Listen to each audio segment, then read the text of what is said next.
په دغه میاشت کې د خپلې وړوکې وړوکې د تربیت او ډېر زیات اهتمام کوي.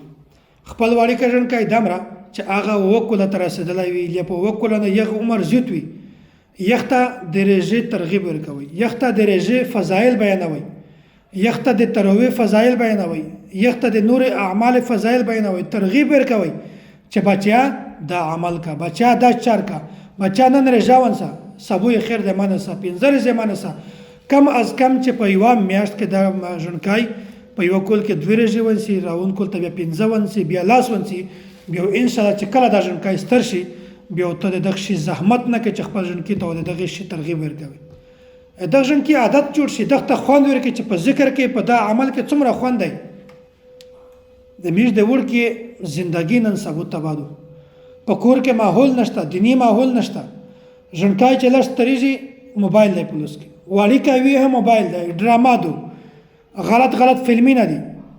دا د ژوندکي ته موبایل په لوس کې ورکړی وي چې دا غږوه. که ژوندکی جوړي ها بیا موبایل دی، که ژوندکی مراورېږي بیا موبایل دی. نه ته د ده مراورتوب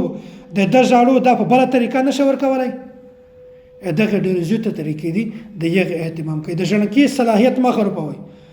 ژوندکي چې د وسه نه تربیت نه وکړي چې کله ستر شي د دغه په ګناه کې و د تو اثر خامخا وي، تو د تربیت اثر و خامخا وي چې تربیت نه وي کړی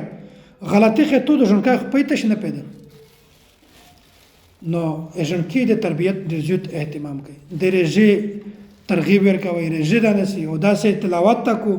که تلاوت نشي کړلی خپل ځون سره یې کښېنوه، هغه د نیکې خلکې مجلس، دیني مجلس، دیني صحبت په دا باندې ډېر زیات اثر اچوي. نو د دغې اعمال ډېر زیات اهتمام کوي چې خپل بچی د فضول ګیمې نه، د فضول ترنج نه، د فضول خبرې نه، د فضول مجالس نه، دغه موبایل نه، دغه ټي وي نه، دا شی چې هغه د ژوندکي صلاحیت تباه کوي، دغه نه ژوندکی سوتی او ژوندکی و نیکې چارې ته ورولي. په کور کې چې ته غلط شی غږوې د یخ په ځای باندې تلاوت غږوه، یخ په ځای باندې نظم وغږوه، مسایل وغږوه چې فایده خو درته حاصله شي. نو که چیرې په سترولي کې ژوندکي لمونځ نه که یا تراویح نه کړلی یا بل نیک عمل یې نه که یا چرسي جوړ شه یا لونی جوړ شه یا بل څه پې وشول، بیا ګیله د ژوندکي نه کوي، ځکه چې د ده په دغه کردار کې د پلور د دغه تربیت وجه ده، د تربیت ته کمی وجه ده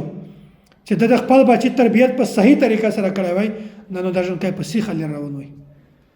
نو دا میاشت د عبادتو د میاشت دا فضولیات په نعمت تېروئ. خپلې هره روژې نیسئ، 6 رکعته تراویح کوئ، نیک اعمال کوئ او خپل بچون، ښځې، وړکي، نارینه، ښځینه، ځوانون، بوډاګون ټول ته دغه نیک اعمال خصوصا ترغیب ورکوئ.